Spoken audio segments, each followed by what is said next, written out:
Selamat pagi para mahasiswa Papua maupun ITNY. Pada kesempatan ini saya akan memberikan kenapa begitu antusiasnya bahwa dunia ini ingin mengembangkan energi alternatif yang terbarukan. Di sini adalah yang menarik bagi dunia karena banyak berbagai faktor yang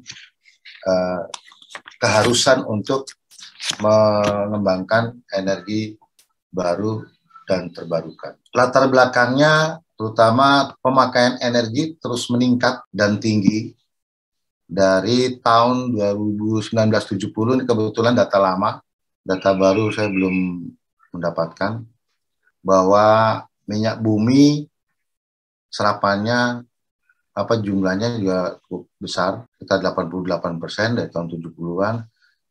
Tapi serapannya di tahun 2002 itu sudah mencapai 54%, seperti tertera di sini. Dan gas bumi juga 23%, batu bara 17%, terus tenaga air 4%, dan panas bumi mencapai 2%. Jadi kalau dihitung dari rentang tahun 70 sampai 2002, sekitar pertumbuhannya rata-rata 10% per tahun. Sehingga kalau sampai sekarang mungkin sudah terlalu berat, SDA bumi kita tentunya diserap oleh kebutuhan nasional maupun bahkan internasional. Di sini dalam tahun seperti itu peranan minyak bumi masih dominan karena jumlahnya masih besar. Tapi lama-kelamaan bahan bakar fosilnya akan menurun karena banyaknya terserap oleh kebutuhan. Tambah lagi peningkatan jumlah penduduk yang begitu cukup tinggi, terutama di Indonesia, maka juga akan menguras sumber daya alam yang ada di Indonesia tentunya. Walaupun kalau dilihat dari data awal tahun 70-an, itu memang cukup besar. Apa yang menjadi pemikiran kita ke depan, yaitu mencari prospek energi bersih yang berkelanjutan. Nah, pada abad di 21 ini, diidentifikasikan bahwa energi bersih yang dapat diperoleh akan mampu untuk menyediakan energi secara berkelanjutan. Dan bisa dikatakan relatif stabil, bisa jangka waktunya juga cukup panjang, khususnya untuk negara-negara. Selanjutnya, berdasarkan data cadangan energi fosil, khususnya minyak bumi yang semakin terbatas ini, kalau dilihat ini tahun 2002 ini, jenis energi minyak bumi, gas bumi, batu bara memang cadangan totalnya itu cukup besar. Dan cadangan terbuktinya juga masih dikatakannya cukup lumayan, ada 5 miliar ton. Kalau yang batu bara, kalau gas bumi 90 TSCF, ya tera standar kubik feet gitu ya. Dan minyak bumi juga besar, 4.721 juta SBM, setara barel minyak. Nah, produksinya masih rendah tahun saat itu, masih 500 juta SBM, 2,9 TSCF, dan batu bara masih 100 juta ton.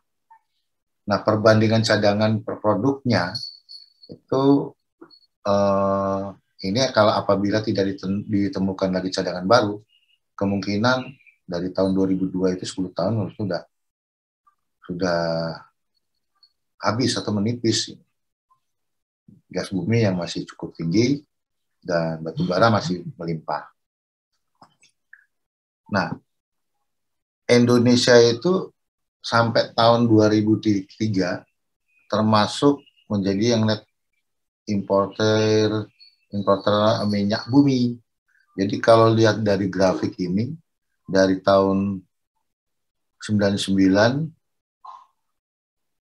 bahwa ekspor minyak mentah tinggi dan semakin lama semakin menurun sampai tahun 2003.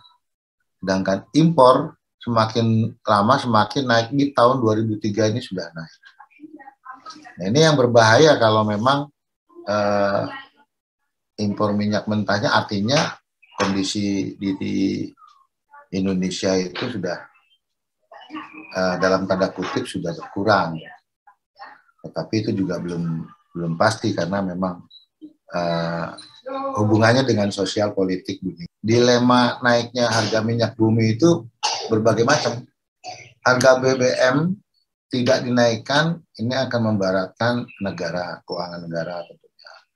Kalau BBM-nya dinaikkan, dikhawatirkan akan adanya reaksi penolakan yang dapat menimbulkan gejolak sosial. Nah, selain itu, dengan adanya kenaikan harga BBM akan juga menyebabkan biaya pembangkitan tenaga listrik meningkat.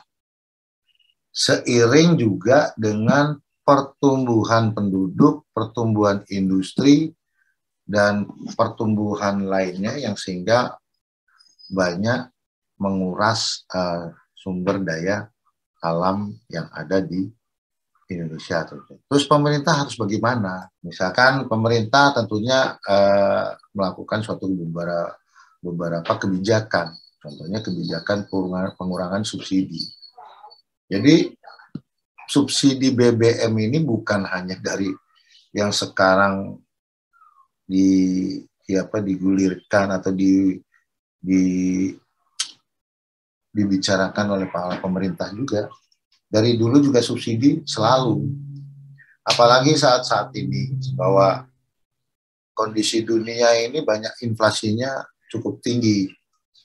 Alhamdulillah kalau Indonesia masih berdasarkan berita yang kami dapat di televisi maupun berita di publik, Indonesia masih baik, masih bagus, dan bisa menjaga menekan terjadinya inflasi sehingga gejolak tidak terjadi. Tetapi di negara berkembang lain akibat inflasi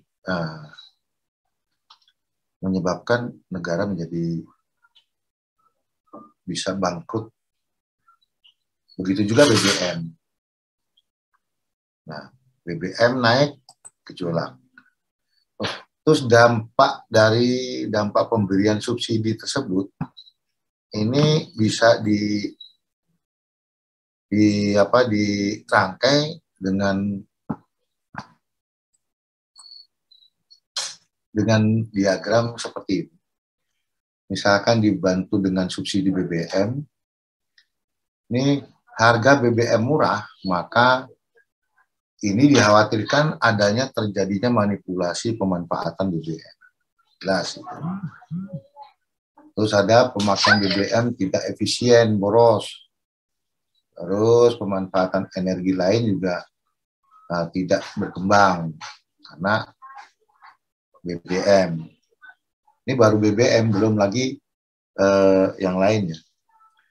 Terus jumlah kebutuhan yang meningkat menyebabkan juga cadangan minyak lebih cepat habis, terus jumlah subsidi BBM meningkat, maka penerimaan negara divisa berkurang. Dana untuk pembangunan dan memperbaiki taraf hidup rakyat juga ikut berkurang. Ini kalau kita melihat dari kebutuhan